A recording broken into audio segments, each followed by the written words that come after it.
Hello, welcome to my channel Tips and Tricks by Mansi.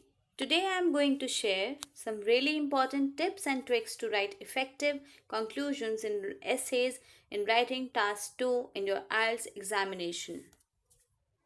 So, how to begin a conclusion? Always begin by saying to conclude or in conclusion. Don't forget to put a comma after writing to conclude or in conclusion. And always try to write a gerund as the first word of your sentence just after writing in conclusion or to conclude. So I'll show you. This is an example of a gerund used in a conclusion.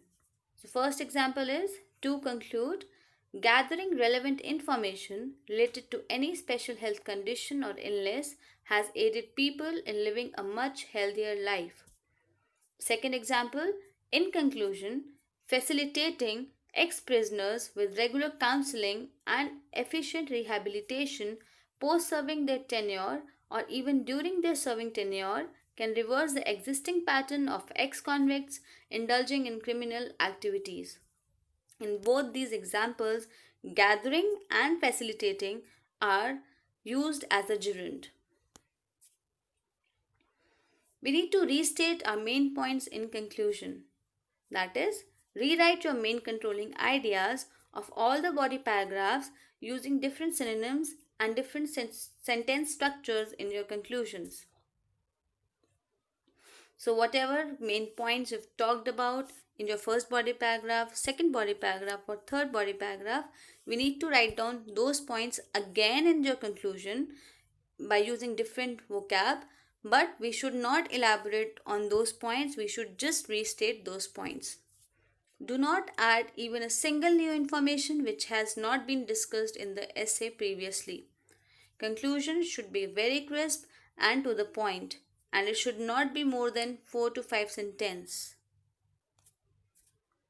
Cause and effect rule.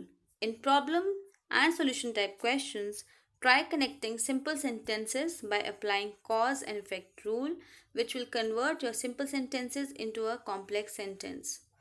In this, you can talk about the main causes of the topic and then write which led to, or can result in, or can lead to.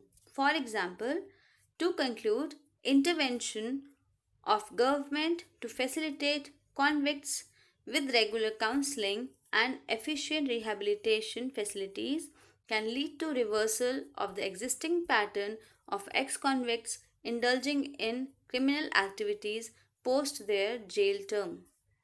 Here, can lead is working as a linking word and it's connecting two simple sentences and it's helping it get converted into a complex sentence.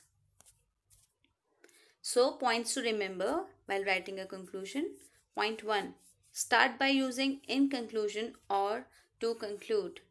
Point 2. Use gerund to begin your sentence. Point 3. Summarize the main points from the body paragraph. Point 4. Completely avoid repetition of words. Do not repeat even a single word, at least in conclusion. Try to use new words. Fifth, use different vocabulary or different sentence formations to rewrite the main controlling ideas of the body paragraphs. Sixth, do not explain the point, just restate all the points. Seventh, do not introduce any new idea in your conclusion. And then last point, answer the question. We must answer the question in our conclusion. That is by giving concluding statement at the end of the conclusion in just 1 or 2 lines. For example, if the question says, give your opinion or what are the advantages or do advantages outweigh disadvantages, so we should write concluding statement at the end of the conclusion in just 1 or 2 lines. So good luck everyone. Thank you for watching this video. Share this video with all your friends who are struggling to get through their IELTS test. Don't forget to subscribe this channel to get the latest updates and please press the bell icon to stay tuned. Thank you.